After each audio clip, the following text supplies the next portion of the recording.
subscribe and share। प्यारे बच्चों, विक्रम वेताल की कहानियाँ सभी बच्चों को बहुत अच्छी लगती हैं। ये बड़ों को ही बहुत ज़्यादा भाती हैं। विक्रम वेताल, जिसके रचयिता बेताल भट्ट बताए जाते हैं, जो न्याय के लिए प्रसिद्ध राजा विक्रम के 9 रत्नों में से एक थे। ये कथाएं राजा विक्रम की न्याय शक्ति का बोध कराती हैं। बेताल प्रतिदिन एक कहानी सुनाता है और अंत में राजा से ऐसा प्रश्न कर देता है कि राजा को उसका उत्तर देना ही पड़ता है। उसने शर्त लगा रखी है कि अगर राजा बोलेगा तो वह उससे रूठकर फिर से पेड़ पर जा लटकेगा। लेकिन यह जानते हुए भी सवाल सामने आने पर राजा से चुप नहीं रहा जाता। पर ये कहानियों का सिलसिला आखिर शुरू कब हुआ था? तो आज हम सुनाएंगे आपको बेताल और विक्रम की पहली कहानी, यानी विक्रम वेताल की कहानियों का सिलसिला कब से शुरू हुआ और उनकी प्रथम कहानी है कौन सी। आइए सुनते हैं विक्रम वेताल की पहली कहानी। और हाँ, एक बात और, हमारे इस चैनल को सब्सक्राइब ज़रूर करें, क्योंकि अब हम बहुत ही ज़्यादा मज़ेदार रोचक कहानियाँ विक्रम वेताल की आगे भी लाते रहेंगे और इसके अलावा भी बहुत सारी मनोरंजन से भरपूर कहानियाँ आपको हमारी तरफ से मिलती रहेंगी। तो इस चैनल को सब्सक्राइब करना बिल्कुल ना भूलें। आइए शुरू करते हैं हमारी पहली विक्रम वेताल की कहानी। बहुत पुरानी बात है। धारा नगरी में गंधर्व सेन नाम के एक राजा राज करते थे। उसके 4 रानियां थीं।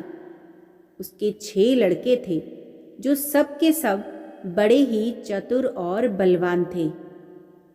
संयोग से एक दिन राजा की मृत्यु हो गई और उनकी जगह उनका बड़ा बेटा शंख गद्दी पर बैठा। उसने कुछ दिन राज किया, लेकिन छोटे भाई विक्रम ने उसे मार डाला और स्वयं राजा बन बैठा। उसका राज्य दिनों दिन बढ़ता गया और वह सारे जम्बू द्वीप का राजा बन बैठा। एक दिन उसके मन में आया कि उसे घूमकर सैर करनी चाहिए और जिन देशों के नाम उसने सुने हैं उन्हें देखना चाहिए। सो वह अपनी गद्दी अपने छोटे भाई भृतहरि को सौंपकर योगी बनकर राज्य से निकल पड़ा। उस नगर में एक ब्राह्मण तपस्या करता था। एक दिन देवता ने प्रसन्न होकर उसे एक फल दिया और कहा कि इसे जो भी खाएगा वह अमर हो जाएगा। ब्राह्मण ने वह फल लाकर अपनी पत्नी को दिया और देवता की बात भी बता दी। ब्राह्मणी बोली, हम अमर होकर क्या करेंगे? हमेशा भीख मांगते रहेंगे। इससे तो मरना ही अच्छा है। तुम इस फल को ले जाकर राजा को दे आओ और बदले में कुछ धन ले आओ। यह सुनकर ब्राह्मण फल लेकर राजा भृतहरि के पास गया और उसने सारा हाल कह सुनाया। भृतहरि ने फल ले लिया और ब्राह्मण को 1 लाख रुपए देकर विदा कर दिया। भृतहरि अपनी एक रानी को बहुत चाहता था। उसने महल में जाकर वह फल उसी को दे दिया। रानी की मित्रता शहर के कोतवाल से थी। उसने वह फल कोतवाल को दे दिया। कोतवाल एक वेश्या के पास जाया करता था। वह उस फल को उसने वेश्या को दे आया। वेश्या ने सोचा कि यह फल तो राजा को खाना चाहिए। वह उसे लेकर राजा भृतहरि के पास गई और उसे दे दिया। भृतहरि ने उसे बहुत सा धन दे दिया। लेकिन जब उसने फल को अच्छी तरह से देखा तो पहचान लिया। उसे बड़ी चोट लगी, पर उसने किसी से कुछ भी कहा नहीं। उसने महल में जाकर रानी से पूछा कि तुमने उस फल का क्या किया? रानी ने कहा, मैंने उसे खा लिया। राजा ने वह फल निकालकर दिखा दिया। रानी घबरा गई और उसने सारी बात सच सच कह दी। भर्तहरि ने पता लगाया तो उसे पूरी बात ठीक ठाक मालूम हो गई। वह इससे बहुत दुखी हुआ। उसने सोचा, यह दुनिया माया जाल है, इसमें अपना कोई नहीं। वह फल लेकर बाहर आया और उसे धुलवाकर स्वयं खा लिया। फिर राजपाट छोड़ योगी का भेष बनाकर जंगल में तपस्या करने चला गया। भर्तहरि के जंगल में चले जाने से विक्रम की गद्दी सूनी हो गई। जब राजा इंद्र को यह समाचार मिला तो उन्होंने एक देव को धारा नगरी की रखवाली के लिए भेज दिया। वह देव रात दिन वहीं पर रहने लगा। भर्तहरि के राजपाट छोड़कर वन में चले जाने की बात विक्रम को जब मालूम हुई तो वह लौटकर अपने देश में आया। आधी रात का समय था। जब वह नगर में घुसने लगा तो देव ने उसे रोका। राजा ने कहा, मैं विक्रम हूं, यह मेरा राज है, तुम रोकने वाले कौन होते हो? देव बोला, मुझे राजा इंद्र ने इस नगर की चौकसी के लिए भेजा है। तुम सच्चे राजा विक्रम हो तो आओ, पहले मुझसे लड़ो। दोनों में लड़ाई हुई। राजा ने जरा सी देर में देव को पछाड़ दिया। तब देव बोला, हे राजन, तुमने मुझे हरा दिया, मैं तुम्हें जीवन दान देता हूं। इसके बाद देव ने कहा, राजन, एक नगर और एक नक्षत्र में तुम 3 आदमी पैदा हुए थे। तुमने राजा के घर में जन्म लिया, दूसरे ने तेली के और तीसरे ने कुम्हार के। तुम यहां का राज करते हो, तेली पाताल का राज करता था। कुम्हार ने योग साध कर तेली को मारकर शमशान में पिशाच बना सीरस के पेड़ से लटका दिया है। अब वह तुम्हें मारने की फिराक में है, उससे सावधान रहना। इतना कहकर देव चला गया और राजा महल में आ गया। राजा को वापस आया देखकर सबको बड़ी खुशी हुई। नगर में आनंद मनाया गया। राजा फिर राज करने लगा। एक दिन की बात है कि शांतिशील नाम का एक योगी राजा के पास दरबार में आया और उसे एक फल देकर चला गया। राजा को आशंका हुई कि देव ने जिस आदमी को बताया था, कहीं वह यही तो नहीं है।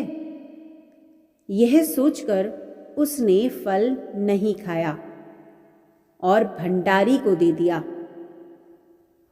योगी आता और राजा को एक फल दे जाता। संयोग से एक दिन राजा अपना अस्तबल देखने गया था। योगी वहीं पहुंच गया और फल राजा के हाथ में दे दिया। राजा ने उसे उछाला तो वह हाथ से छूटकर धरती पर गिर पड़ा। उसी समय एक बंदर ने झपट कर उसे उठा लिया और तोड़ डाला। उसमें से एक लाल निकला जिसकी चमक से सबकी आंखें चौंधिया गई। राजा को बड़ा अचरज हुआ। उसने योगी से पूछा, आप यह लाल फल मुझे रोज क्यों दे जाते हैं? योगी ने जवाब दिया, महाराज, राजा, गुरु, ज्योतिषी, वैद्य और बेटी, इनके घर कभी खाली हाथ नहीं जाना चाहिए। राजा ने भंडारी को बुलाकर पीछे के सब फल मंगवाए। तुड़वाने पर सब में से एक एक लाल निकला। इतने लाल देखकर राजा को बड़ा हर्ष हुआ। उसने जोहरी को बुलवाकर उनका मूल्य पूछा। जोहरी बोला, महाराज, ये लाल इतने कीमती हैं कि इनका मोल करोड़ों रुपए में भी नहीं आंका जा सकता। एक एक लाल एक एक राज्य के बराबर है। यह सुनकर राजा योगी का हाथ पकड़कर गद्दी पर ले गया। बोला, योगीराज, आप सुनी हुई बुरी बातें दूसरों के सामने नहीं कही जाती। राजा उसे अकेले में ले गया।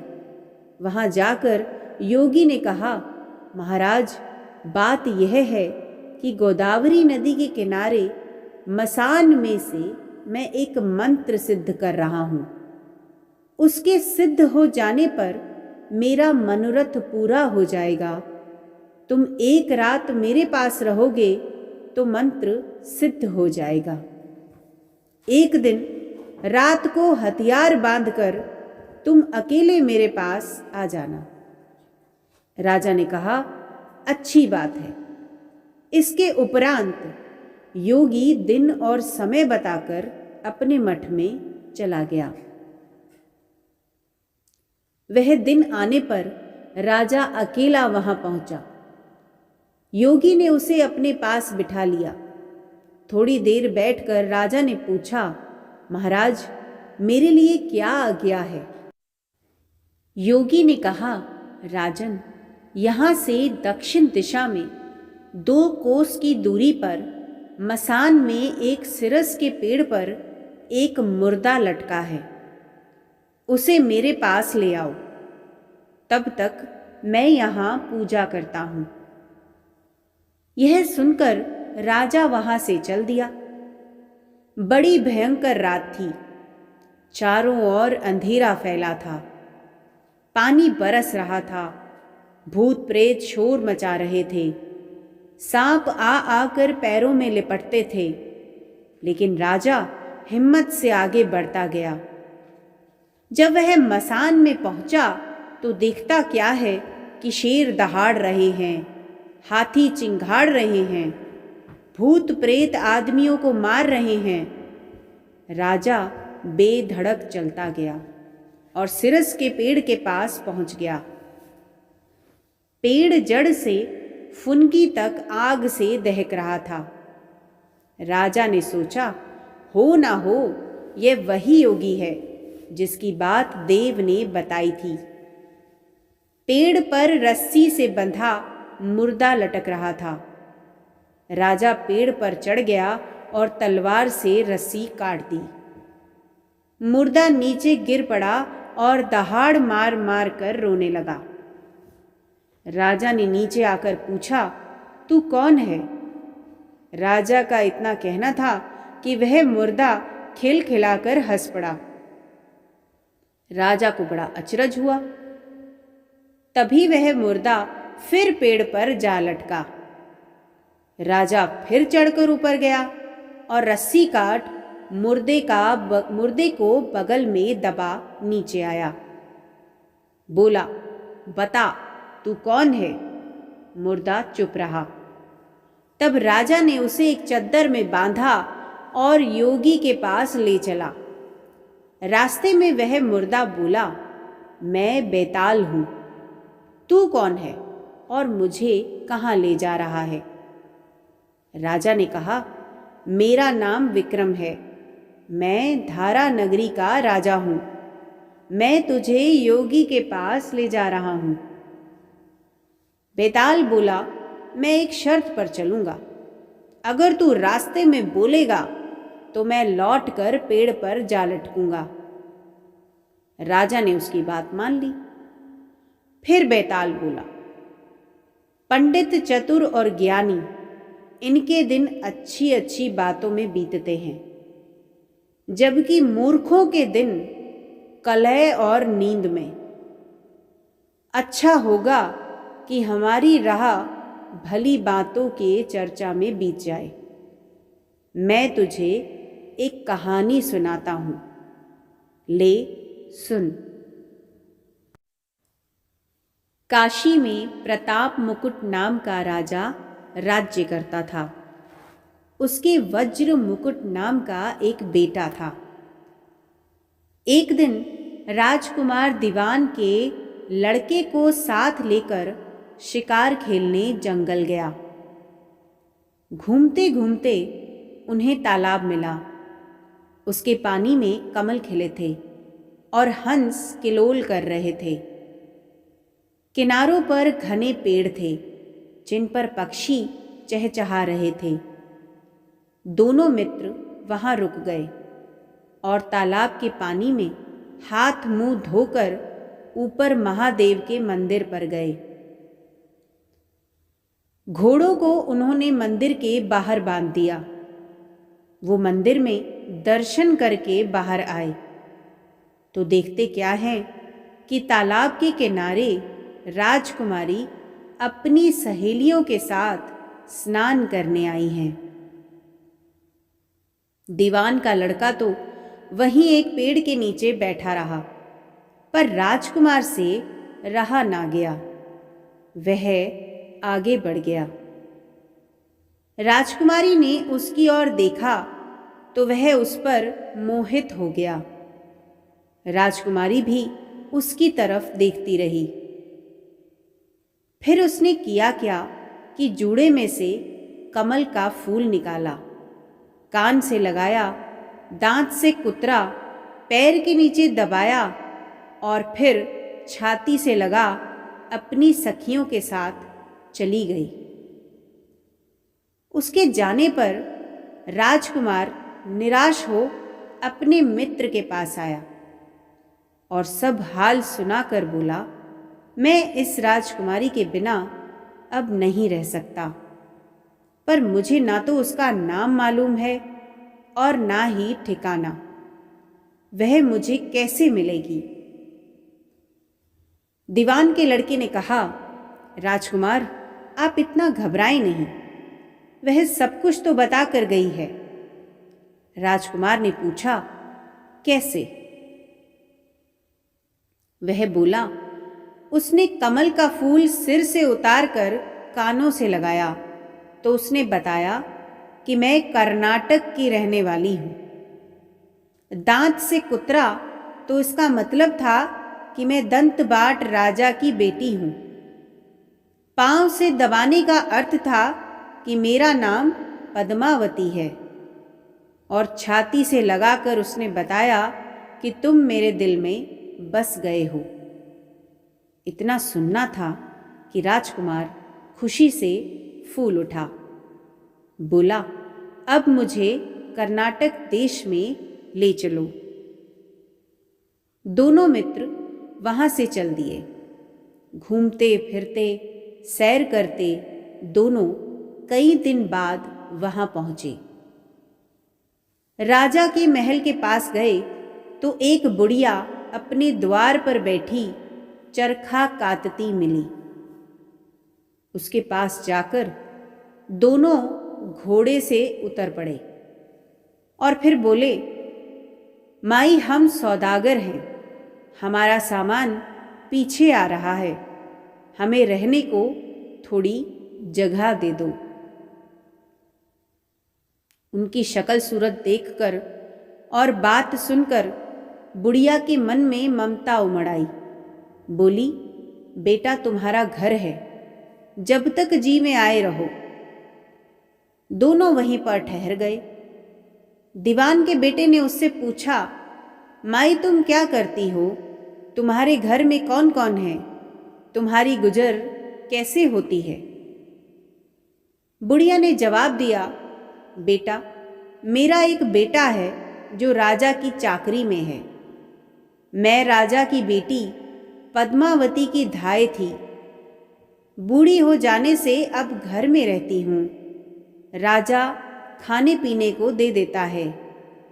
दिन में एक बार राजकुमारी को देखने महल में जाती हूँ। राजकुमार ने बुढ़िया को कुछ धन दिया और कहा, माई, कल तुम वहां जाओ तो राजकुमारी से कह देना कि जेठ सुदी पंचमी को तुम्हें तालाब पर जो राजकुमार मिला था वह आ गया है। अगले दिन जब बुढ़िया राजमहल गई तो उसने राजकुमार का संदेशा उसे दे दिया। सुनते ही राजकुमारी ने गुस्सा होकर हाथों में चंदन लगाकर उसके गाल पर तमाचा मारा और कहा, मेरे घर से निकल जा।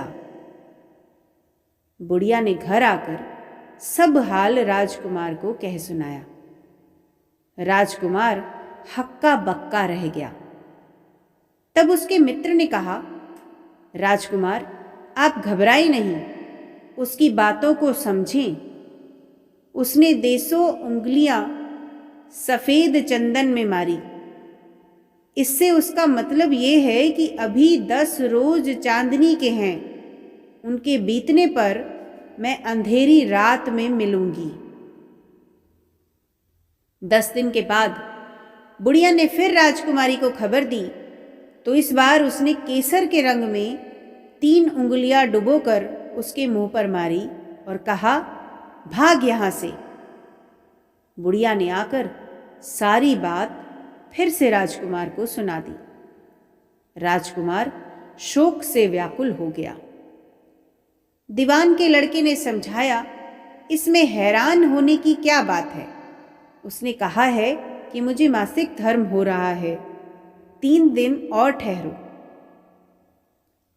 3 दिन बीतने पर बुढ़िया फिर वहां पहुंची। इस बार राजकुमारी ने उसे फटकार कर पश्चिम की खिड़की से बाहर निकाल दिया। उसने आकर राजकुमार को बता दिया। सुनकर दीवान का लड़का बोला, मित्र, उसने आज रात को तुम्हें उस खिड़की की राह में बुलाया है। मारे खुशी के राजकुमार उछल पड़ा। समय आने पर उसने बुढ़िया की पोशाक पहनी, इत्र लगाया, हथियार बांधे। 2 पहर रात बीतने पर वह महल में जा पहुंचा और खिड़की में से होकर अंदर पहुंच गया। राजकुमारी वहां तैयार खड़ी थी। वह उसे भीतर ले गई। अंदर के हाल देखकर राजकुमार की आंखें खुली रह गई। एक से एक बढ़कर चीजें थी।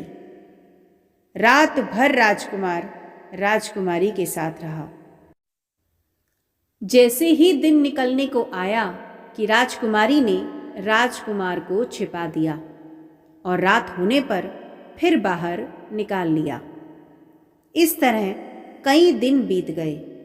अचानक एक दिन राजकुमार को अपने मित्र की याद आई।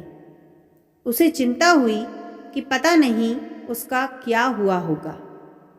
उदास देखकर राजकुमारी ने कारण पूछा तो उसने बता दिया। बोला, वह मेरा बड़ा प्यारा दोस्त है, बड़ा चतुर है। उसकी होशियारी से ही तुम मुझे मिल पाई हो। राजकुमारी ने कहा, मैं उसके लिए बढ़िया बढ़िया भोजन बनवाती हूँ। तुम उसे खिलाकर तसल्ली देकर लौट आना।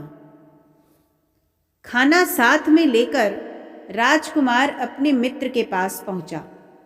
वे महीने भर से मिले नहीं। राजकुमार ने मिलने पर सारा हाल सुनाकर कहा कि राजकुमारी को मैंने तुम्हारी चतुराई की सारी बातें बता दी हैं, तभी तो उसने यह भोजन बनाकर भेजा है। दीवान का लड़का सोच में पड़ गया। उसने कहा, राजकुमार, यह तुमने अच्छा नहीं किया। राजकुमारी समझ गई कि जब तक मैं हूं वह तुम्हें अपने बस में नहीं रह सकती, इसलिए उसने इस खाने में जहर मिलाकर भेजा है। यह कहकर दीवान के लड़के ने थाली में से एक लड्डू उठाकर कुत्ते के आगे डाल दिया। लड्डू खाते ही कुत्ता मर गया। राजकुमार को बड़ा बुरा लगा। उसने कहा, ऐसी स्त्री से भगवान बचाए, मैं अब उसके पास नहीं जाऊंगा। दीवान का बेटा बोला, नहीं, अब ऐसा उपाय करना चाहिए जिससे हम उसे घर ले चलें। आज रात को तुम वहां जाओ। जब राजकुमारी सो जाए तो उसकी बाई जांघ पर त्रिशूल का निशान बनाकर उसके गहने लेकर चले आना। राजकुमार ने ऐसा ही किया। उसके आने पर दीवान का बेटा उसे साथ ले योगी का भेष बना मरघट में जा बैठा और राजकुमार से कहा कि तुम ये गहने लेकर बाजार में बेच आओ। कोई पकड़े तो कह देना कि मेरे गुरु के पास चलो और उसे यहाँ ले आना। राजकुमार गहने लेकर शहर गया और महल के पास एक सुनार को उन्हें दिखाया। देखते ही सुनार ने उन्हें पहचान लिया और कोतवाल के पास ले गया। कोतवाल ने पूछा तो उसने कह दिया कि ये मेरे गुरु ने मुझे दिए हैं। गुरु को भी पकड़वा लिया गया। सब राजा के सामने पहुंचे। राजा ने पूछा, योगी महाराज, ये गहने आपको कहाँ से मिले? योगी बने दीवान के बेटे ने कहा, महाराज, मैं मसान में काली चौदस को डाकिनी मंत्र सिद्ध कर रहा था कि डाकिनी आई। मैंने उसके गहने उतार लिए और उसकी बाई जांघ में त्रिशूल का निशान बना दिया। इतना सुनकर राजा महल में गया और उसने रानी से कहा कि पद्मावती की बाई जांघ पर देखो कि त्रिशूल का निशान तो नहीं है। रानी ने देखा तो उस पर त्रिशूल का निशान था। राजा को बड़ा दुख हुआ। बाहर आकर वह योगी को एक और ले जाकर बोला, महाराज, धर्मशास्त्र में खोटी स्त्रियों के लिए क्या दंड होता है? योगी ने जवाब दिया, राजन, ब्राह्मण, गौ, स्त्री, लड़का और अपने आश्रय में रहने वाले से कोई खोटा काम हो जाए तो उसे देश निकाला दे देना चाहिए। यह सुनकर राजा ने पद्मावती को डोली में बिठाकर जंगल में छुड़वा दिया। राजकुमार और दीवान का बेटा तो ताक में ही बैठे थे। राजकुमारी को अकेली पाकर साथ ले अपने नगर में लौट आए और आनंद से रहने लगे। इतनी बात सुनाकर बेताल बोला, राजन, यह बताओ कि पाप किसको लगा है? राजा ने कहा, पाप तो राजा को लगा। दीवान के बेटे ने अपने स्वामी का काम किया। कोतवाल ने राजा को कहना माना और राजकुमार ने अपना मनोरथ सिद्ध किया। राजा ने पाप किया जो बिना विचारे उसे देश निकाला दे दिया। राजा का इतना कहना था कि बेताल फिर उस पेड़ पर जा लटका। राजा वापस गया और बेताल को लेकर चल दिया।